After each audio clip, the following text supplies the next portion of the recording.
اعوذ باللہ من الشیطان الرجیم بسم اللہ الرحمن الرحیم اللہم صل علی سیدنا و نبینا و حبیبنا و شفیعنا و مولانا محمد و بارک وسلم وصل علیہ الحمد للہ الذی انزل القرآن وأمرنا بترتیلہ وتجویدہ حیث قال ورتل القرآن ترتیلا صدق اللہ العظیم۔ محترم محتشم ناظرین و سامعین، السلام علیکم ورحمۃ اللہ وبرکاتہ۔ پروگرام آئیے قرآن سیکھیں تجوید کے ساتھ آپ کا میزبان محمد فرحان صدیقی آپ کے پسندیدہ پروگرام کے ساتھ حاضر خدمت ہے۔ معزز ناظرین کرام، آپ جانتے ہیں اور بخوبی واقف ہیں کہ ہم اپنے پروگرام کا آغاز قرآن مجید فرقان حمید کے فضائل و مقام و مرتبے اور اس کے پڑھنے والے، اس کے پڑھانے والے کی عظمت اور شان کو احادیث طیبات، یہ قرآنی آیات کی مفہوم یا صورتوں کے مفہوم کے ذریعے کیا کرتے ہیں۔ ناظرین و سامعین، آج بھی ہم ایک بہت ہی پیاری حدیث مبارکہ سے اپنے پروگرام کا آغاز کریں گے۔ یہ حدیث مبارکہ امام ترمذی رحمۃ اللہ اپنی کتاب جامع ترمذی صفحہ نمبر 115 پر امام ترمذی رحمۃ اللہ تعالی علیہ نے اس حدیث مبارکہ کو روایت کیا ہے۔ حضرت ابو سعید رضی اللہ تعالی عنہ ارشاد فرماتے ہیں، روایت کرتے ہیں کہ حضور سید عالم صلی اللہ علیہ وآلہ وسلم نے ارشاد فرمایا کہ جس شخص کو قرآن کی تلاوت اللہ کے ذکر سے روکے۔ ناظرین اکرام، میں یہاں یہ بتلاتا چلوں کہ یہ حدیث قدسی ہے، یہ حدیث قدسی ہے۔ حدیث قدسی کہتے ہیں کہ کلام تو رب العالمین کا ہوا کرتا ہے، لیکن زبان آقا علیہ السلام کی ہوا کرتی ہے۔ یعنی کہ اللہ رب العالمین کا فرمان ہوتا ہے اور بزبان نبی کریم صلی اللہ علیہ وسلم سے وہ کلمات ادا ہو رہے ہوتے ہیں۔ تو جناب نبی کریم صلی اللہ علیہ وسلم نے ارشاد فرمایا کہ جس شخص کو قرآن کی تلاوت اللہ کے ذکر سے روکے، اللہ کے ذکر سے روکے، یعنی اللہ کے ذکر سے روکنے سے مراد ناظرین یہاں کیا ہے؟ یعنی کہ ایسا وہ شخص جو دن رات قرآن کریم کی تلاوت کے اندر، قرآن کریم کو پڑھنے کے اندر، قرآن کریم کو پڑھانے کے اندر، قرآن کریم کو سیکھنے کے اندر اور قرآن کریم کو سکھانے کے اندر مصروف و مشغول رہتا ہے، اگر اس شخص کو مہلت نہیں ملتی دعا کرنے کی، اس شخص کو مہلت نہیں ملتی، فرصت نہیں ملتی اللہ کے ذکر کرنے کی، یقیناً اللہ تبارک و تعالی فرماتے ہیں بزبان آقا علیہ السلام کہ میرے محبوب صلی اللہ علیہ وسلم فرما دیجئے کہ میری عزت اور جلال کی قسم، میری عزت اور جلال کی قسم، میں اس شخص کو بن مانگے اتنا عطا کرتا ہوں کہ جو شخص دعا کرتا ہے اور ذکر و اذکار کرتا ہے، میں اس سے کئی گنا زیادہ اس کو عطا کرتا ہوں۔ دیکھیے ناظرین، یہاں غور کرنے کا مقام ہے کہ وہ شخص جو دعائیں کر رہا ہے، وہ شخص جو اپنی تمنائیں اللہ کے حضور پیش کر رہا ہے، وہ شخص جو اللہ کے حضور اپنی التجائیں، اپنے ارادے اللہ کے حضور پیش کر رہا ہے، وہ شخص اپنی ارادے، اپنی تمنائیں اللہ سے مانگ رہا ہے، اور ایک وہ شخص جو صرف اور صرف قرآن کریم کی تلاوت کر رہا ہے، لیکن اللہ رب العالمین فرماتے ہیں میں اس سے، میری عزت و جلال کی قسم، میں اسے بن مانگے عطا کرتا ہوں۔ جو قرآن کریم کو پڑھنے میں، پڑھانے میں، سیکھنے میں، سکھانے میں، سمجھنے میں، سمجھانے میں مصروف رہتا ہے، میں اسے بن مانگے عطا کرتا ہوں۔ ناظرین و سامعین، اب ہمیں کیا کرنا ہے؟ ہمیں غور کرنا ہے کہ دیکھیے اللہ رب العالمین کے نزدیک جو قرآن کریم کی تلاوت میں مشغول و مصروف رہتا ہے، بنسبت اس شخص کے جو اللہ کے حضور اپنی تمنائیں، اپنے ارادے، اپنی التجائیں پیش کر رہا ہوتا ہے، بنسبت زیادہ حقدار ہے اس شخص کے کہ جو قرآن کریم کی تلاوت کر رہا ہوتا ہے۔ تو ناظرین و سامعین، اب ہمیں کیا کرنا ہے؟ ہمیں یہ کرنا ہے کہ اگر ہم بھی چاہتے ہیں کہ ہماری چاہتیں، ہماری آرزوئیں، ہماری تمنائیں، ہماری مرادیں پوری ہو جائیں اور ہمارے ہر ارادے پائے تکمیل تک یعنی کامیابی تک پہنچ جائیں، تو ناظرین ہمیں یہ کرنا ہوگا کہ ہمیں بھی اپنا معمول، اپنا روزمرہ کے اندر اپنا معمول قرآن مجید کی تلاوت کرنی ہوگی، اپنا معمول کے اندر ہمیں قرآن کریم کی کثرت سے تلاوت کرنی ہوگی، قرآن کریم کے لیے کچھ وقت نکالنا ہوگا، تو یقیناً پھر ہماری بھی تمنائیں، ہماری بھی آرزوئیں اور ہماری بھی چاہتیں یقیناً پھر پوری ہوتی چلی جائیں گی۔ ناظرین و سامعین، یہاں میں آپ کو بتلاتے چلوں اور یہاں آپ کو ایک دعوت فکر بھی دیتا چلوں کہ اگر میں اور آپ بھی چاہتے ہیں کہ ہماری تمنائیں اور ارادے پورے ہوں تو ہمیں چاہیے کہ ہم قرآن کریم کی تلاوت کو اپنا معمول بنا لیں۔ ہاں، اگر قرآن کریم پڑھنا نہیں آتا تو آئیے قرآن کریم ہم آپ کو پڑھنا سکھائیں گے۔ آئیے قرآن سیکھے تجوید کے ساتھ، ہم آپ کو قرآن کریم پڑھنا سکھائیں گے۔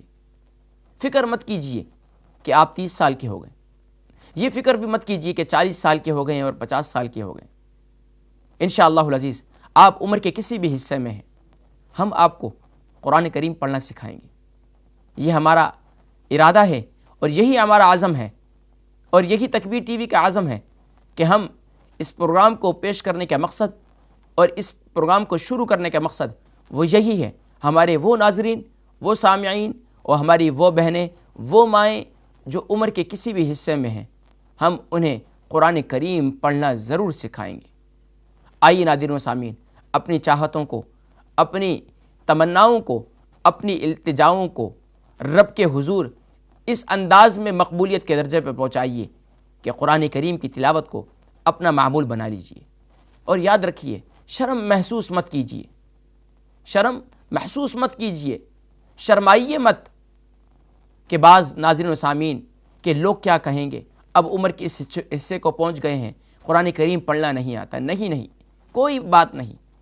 پیارے نبی کریم صلی اللہ علیہ وسلم کے پیارے صحابی، کوئی صحابی 30 سال کی عمر میں مسلمان ہوئے، اسلام اور ایمان کی دولت کی سرفرازی ان کو ملی، اور کوئی صحابی 50 سال کی عمر میں بھی پہنچے، انہیں اسلام کی دولت اور ایمان کی دولت ملی، انہوں نے قرآن کریم کو سیکھا، انہوں نے قرآن کریم کو پڑھنا سیکھا، اور پھر یہی نہیں کہ ناظرہ قرآن کریم انہوں نے پڑھا بلکہ انہوں نے قرآن کریم کو حفظ بھی کیا۔ سبحان اللہ۔ ناظرین و سامعین، آئیے قرآن کریم کی تلاوت سے اپنے زبان کو، اپنے قلب کو، اپنے دل و دماغ کو اس انداز سے منور کر دیجئے کہ قرآن کریم کی تلاوت کو اپنا معمول بنا لیجئے۔ اور یہ حدیث مبارکہ مجھے اور آپ کو قرآن کریم کے پڑھنے کے اندر ایک معیار دے رہی تھی کہ ہمیں قرآن کریم کتنا پڑھنا چاہیے۔ بہت سے ناظرین و سامعین، ان کے ذہنوں کے اندر مختلف سوچ آتی ہے کہ ہمیں روزانہ کتنا قرآن کریم پڑھنا چاہیے، تو اس حدیث مبارکہ نے ہمیں یہ معیار دیا کہ شب و روز کے اندر قرآن کریم ہی کو اپنا معمول بنا لیجیے۔ میں یہاں ان ناظرین و سامعین کو بھی ایک میسیج دینا چاہتا ہوں جو اگر حافظ ہیں تو وہ اپنا معمول اس انداز سے بنائیے کہ روزانہ کم از کم حفاظ کرام، ہمارے اساتذہ فرمایا کرتے تھے کہ حفاظ کرام روزانہ کم از کم 3 سپاروں کا معمول اپنا بنائیں۔ جب 3 سپاروں کا معمول بنائیں گے تو یقیناً 10 دن کے اندر قرآن کریم ختم ہو جائے گا، پھر مہینے میں 3 قرآن کریم ختم ہوا کریں گے۔ اور اگر یہ بھی نہیں کر سکتے، دنیاوی مصروفیات و مشغولیات بہت کثرت سے ہے، تو ان 3 سپاروں کو اس انداز سے ڈیوائیڈ کیجئے کہ ہر نماز سے پہلے یا نماز کے بعد، نماز سے پہلے 1 پاؤ 1 کوارٹر پڑھ لیجئے، نماز کے بعد 1 کوارٹر پڑھ لیجئے، یا پھر نماز کے بعد ہی آدھا سپارہ پڑھ لیجئے۔ تو یقیناً جب آپ 5 نمازیں ہیں، 5 نماز کے بعد آدھا سپارہ پڑھیں گے تو آپ کے کم از کم بھی 2.5 سپارے ہو جائیں گے۔ لیکن ہمارے وہ ناظرین جو صرف ناظرہ خواہ ہیں، جو قرآن کریم کو دیکھ کر پڑھنا جانتے ہیں، زبانی نہیں جانتے، ان کے لیے بھی یہاں ایک بہت ہی پیارا میسیج، وہ یہ میسیج دینا چاہوں گا کہ ہمارے وہ ناظرین و سامعین جو قرآن کریم کے ناظرہ خواہ ہیں، وہ قرآن کریم کو دیکھ کر اس انداز سے پڑھیں کہ کم از کم بھی روزانہ کا ایک سپارہ تو لازمی ہے. ایک سپارہ 2 پیج اگر کر لیں ہر نماز کے بعد تو یقیناً ایک پارہ آرام سے کمپلیٹ ہوگا. تو میرے ناظرین و سامعین، آئیے پھر دیکھیے انشاءاللہ العزیز آپ کی ہر تمنا پوری ہوگی، آپ کی ہر حاجت پوری ہوگی. آئیے اپنی حاجتوں کو اور اپنے معمولات کو کچھ اس انداز سے مینیج کر لیجئے کہ قرآن کریم کے روزانہ کچھ نہ کچھ حصہ ضرور تلاوت کیجیے. آج ہم شب و روز کے اندر ہمارا شب و روز کس انداز سے گزرتا ہے ناظرین؟ کیا ہم نے کبھی محاسبہ کیا ہے کہ ہم اللہ رب العالمین کی رضا اور اس کی خوشنودی کے لیے کتنا وقت نکالتے ہیں؟ یہ 5 وقت کی نمازیں تو ہم پر فرض ہیں، یہ تو ادا کرنی ہی کرنی ہیں، لیکن کیا ہم نے کبھی یہ بھی سوچا ہے کہ ہم قرآن کریم کے پڑھنے کے اندر کس قدر مصروف رہتے ہیں؟ آج ہمارے نوجوان بہنیں، نوجوان بھائی فیس بک پر اور پتہ نہیں کیا ٹویٹر اور انٹرنیٹ پر کتنا ہی وقت ضائع کرتے ہیں. کیا کبھی انہوں نے اس بارے میں سوچا ہے؟ وہاں دیکھتے ہیں کیا میسج آیا ہے. کیا ہم نے کبھی یہ بھی سوچا ہے کہ رب العالمین یہ پیارا کلام جس کے اندر ہر بات سچی ہے، ہر پیشن گوئی سچی ہے، ہر بات اس کے اندر جو پہلے والوں کی خبریں بھی ہیں، بعد والوں کی خبریں بھی ہیں. ناظرین اکرام، اس میں کیا میسج ہے؟ کیا ہم نے رب تعالیٰ کے بھی میسج کبھی سنے ہیں، یا ہم نے کبھی شب و روز کے اندر اس کا محاسبہ کیا ہے؟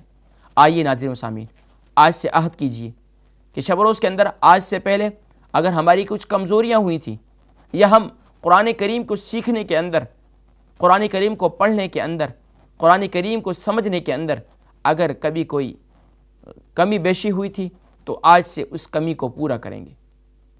آئیے عہد کیجئے، انشاءاللہ العزیز ہم آپ کا بھرپور ساتھ دیں گے اور اس انداز سے ساتھ دیں گے کہ آپ عمر کے کسی بھی حصے میں ہیں، انشاءاللہ العزیز ہم آپ کو قرآن کریم پڑھنا سکھائیں گے. ناظرین و سامعین، ہم چلتے ہیں آج اپنے پروگرام کے اس حصے کی جانب جس کا آپ کو انتظار ہے، اور وہ انتظار سوالات کی طرف ہے.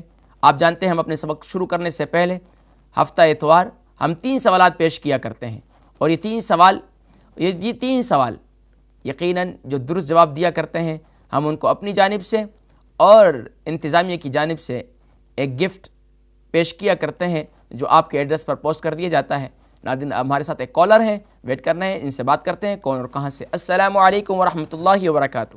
وعلیکم السلام ورحمۃ اللہ وبرکاتہ. جی بہن، کون اور کہاں سے؟ جی میں سیدہ چشم سے. جی سیدہ بہن چشم سے، کیا حال ہے؟ خیریت سے ہیں؟ ٹھیک ہے. ٹھیک ہے، آپ ٹھیک ہیں؟ اللہ کا بڑا شکر ہے، بڑا کرم. سورت سنائیں گی، سورۃ الماعون؟ جی ماشاء اللہ، سنائیے. اعوذ باللہ من الشیطان الرجیم، بسم اللہ الرحمن الرحیم. جی.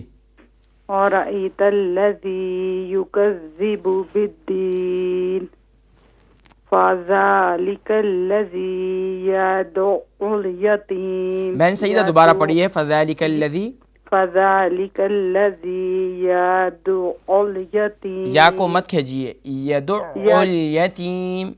یدع الیتیم ولا یحض علی طعام المسکین. یہ آیت میرے ساتھ پڑھیے. ولا یحض ولا یحض ولا یحض ولا یحض جی علی طعام المسکین. علی طعام المسکین. جی ماشاء اللہ. فویل للمصلین. پھر پڑھیے اس آیت کو، آیت نمبر 4 کو. فا کو مت کھینچے. فویل للمصلین. فویل للمصلین. فویل للمصلین. فویل للمصلین. ماشاء اللہ ماشاء اللہ. الذین هم عن صلاتهم ساهون. اسی طریقے الذین کا جو نون ہے اس پر بھی زبر ہے، حرکت کو کھینچنا نہ پائے، بس یہ خیال کیجیے. الذین هم عن صلاتهم ساهون. ساہون. ساهون. ماشاء اللہ. الذین هم یراؤون وَيَمْنَعُونَ الْمَاعُونَ. ماشاء اللہ ماشاء اللہ. سورۃ اللہب بھی سنا دیجیے. جی سورۃ اللہب سنانا چاہیں گی؟ جی کل آپ کہہ رہی تھی نا. جی جی سنائیے سورۃ اللہب. تبت یدا. بسم اللہ الرحمن الرحیم. تبت یدا ابی لہب وتب وتب. ما اغنى عنه ماله وما كسب سيصلى نارا ذات لهب. سین کو مت کھینچیں. سیصلى سیصلى نہیں بہن سیدہ، سین کو مت کھینچیں. سیصلى نہیں، سیصلى سیصلى ماشاء اللہ نارا ذات لهب. ماشاء اللہ. وامرأته وامرأته توہ نہیں توہ. وامرأته ماشاء اللہ. حمالة الحطب. یہاں تا ہے حمالة الحطب. یہاں تو ہے حطب. حطب. ماشاء اللہ. فی جیدها حبل من مسد. ماشاء اللہ ماشاء اللہ. کافی بہتری ہوئی ہے، لیکن پریکٹس آج لگتا ہے کہ پریکٹس نہیں کی تھی. جی ماشاء اللہ پریکٹس کیجیے. کل کو تو چھٹی ہے نا. جی کل تو انشاءاللہ منڈے ٹیوزڈے جو ہے وہ اباؤٹ بیسک دین پروگرام وہ انشاءاللہ ہوگا. وینسڈے تھرسڈے انشاءاللہ العزیز تیاری کر لوں. تیاری کر لیجئے. بہت بہت شکریہ ماشاءاللہ. پر منٹ کالر ہے اور ایک شوق ایک ذوق سے کال کرتے ہیں. بہت جزائے خیر دے. آمین آمین آمین. چشم والوں بقیہ کو بھی جگائیں، چشم والوں کو. بہت شکریہ جزاک اللہ بہن سعیدہ ہماری چشم سے اور پر منٹ کالر ہیں اور بڑی ایک ذوق اور شوق سے کال کرتی ہیں. یہ ہمارے ان ناظرین کے لیے بھی ایک میسج ہے ہوتا ہے کہ وہ ہماری ناظرین اور وہ سامعین ہماری وہ بہنیں اور مائیں جو عمر کے اس حصے کو پہنچ گئی ہیں جس حصے میں ماشاءاللہ ہماری بہن سعیدہ ہیں. تو اگر اس حصے میں بھی ہیں تو شرم مت محسوس کیجیے. ماشاءاللہ اپنی غلطیوں کو درست کیجیے. انسان گناہ پہ گناہ کرتے رہے، یعنی کہ قرآن کریم پڑھنے پر غلطی کرتا رہے تو یہ کئی گناہ زیادہ یقیناً ایک شرم کی بات ہے. لیکن اگر اپنی غلطیوں کو درست کرنے کی طرف آپ کی توجہ ہوگی تو یقیناً یہ سعادت اور نیک بختی کی علامت ہے. یہ اللہ کی رضا اور اس کی خوشنودی کی علامت ہے کہ آپ کو اب بھی اس عمر کے اندر بھی آپ کو خیال آ گیا. میں یقیناً بہن سعیدہ کو اپریشیٹ کرتا ہوں. اللہ تبارک و تعالیٰ ان کے لیے مزید قرآن کریم کو پڑھنا آسان فرمائے. ناظرین سامعین اب ہم یہاں چلیں گے ایک بریک کی جانب، لیکن اس سے پہلے میں 3 سوالات شیئر کیے دیتا ہوں. آج کے پروگرام ہفتہ اتوار ہم اسپیشل پروگرام کیا کرتے ہیں اور یہ سارا وقت آپ کا ہوا کرتا ہے اور اس میں آپ سوالات کے جوابات بھی دیا کرتے ہیں اور سبق بھی سنایا کرتے ہیں. آج کے 3 سوالات. پہلا سوال ہے کہ قرآن کریم کی آیات مبارکہ پر حرکات یعنی زبر زیر پیش اور صورتوں کے نام لکھنے کا طریقہ کس نے رائج کیا یا کس نے ایجاد کیا؟ سوال نمبر 1 ہے کہ قرآن کریم کی آیات مبارکہ پر حرکات یعنی زبر زیر پیش اور صورتوں کے نام لکھنے کا طریقہ کس نے رائج کیا اور کس نے ایجاد کیا؟ سوال نمبر 2 قرآن پاک کی کس سورہ مبارکہ کو 3 مرتبہ پڑھنے پر پورے قرآن یعنی ختم القرآن کا ثواب ملا کرتا ہے؟ قرآن پاک کی کس سورہ مبارکہ کو 3 مرتبہ پڑھنے پر اللہ تبارک و تعالی پورے قرآن پڑھنے کا ثواب عطا فرماتے ہیں؟ سوال نمبر 3 ہے کہ حروف شفویہ کتنے اور کون کون سے ہیں؟ حروف شفویہ کتنے اور کون کون سے ہیں اور ان کا مخرج کیا ہے؟ ان کی پرناؤنس کہاں سے ہوگی اور یہ کس طریقے سے ادا کی جائیں گے؟ ناظرین ان سوالات کے جوابات آپ سے لیں گے، لیکن ہم یہاں چلتے ہیں ایک بریک کی جانب، اور بریک سے واپسی پر انشاءاللہ العزیز آپ سے سبق بھی سنیں گے، سوالات کے جوابات بھی لیں گے، اور پھر آپ بھی اپنی قسمت آزمائیں گے۔ السلام علیکم ورحمۃ اللہ وبرکاتہ۔